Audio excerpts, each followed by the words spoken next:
चीन को अपनी कोरोना वायरस की वैक्सीनों से उम्मीद थी कि वह जोग्राफियाई सियासी कामयाबी फराहम करेगी और इस मुल्क की साइंस सलाहियत और फराख दिली का मुजाहरा करेगी, लेकिन इसके बजाय कुछ जगहों पर चीनी वैक्सीन के खिलाफ जवाबी कार्रवाई शुरू कर दी गई है। ब्राज़ील और तुर्की में हिकाम ने शिकायत की है कि चीनी कंपनियां खुराक और अज्जा भेजने में सुस्त रवि का मुजाहरा कर रही हैं।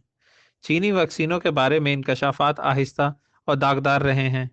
चंद ऐलानात जिनका आगाज हुआ है, उससे यह तजवीज़ किया गया है कि चीन की वैक्सीन इस वायरस को रोकने में नामुकम्मल है। फिलीपीन में कुछ कानून साजों ने हुकूमत की जानिब से चीनी कंपनियां सीनोवैक की तरफ से तैयार करदा वैक्सीन खरीदने के फैसले पर तनकीद की है। मलेशिया और सिंगापुर दोनों ने सीनोवैक से खुराक लेने का हुक्म दिया है, लेकिन उनके अहदेदारों को अपने शहरियों को ये यकीनी दिलाना पड़ रहा है कि वो वैक्सीन की मंजूरी सिर्फ उस सूरत में देंगे जब वो महफूज और मौसर साबित हो जाएंगे।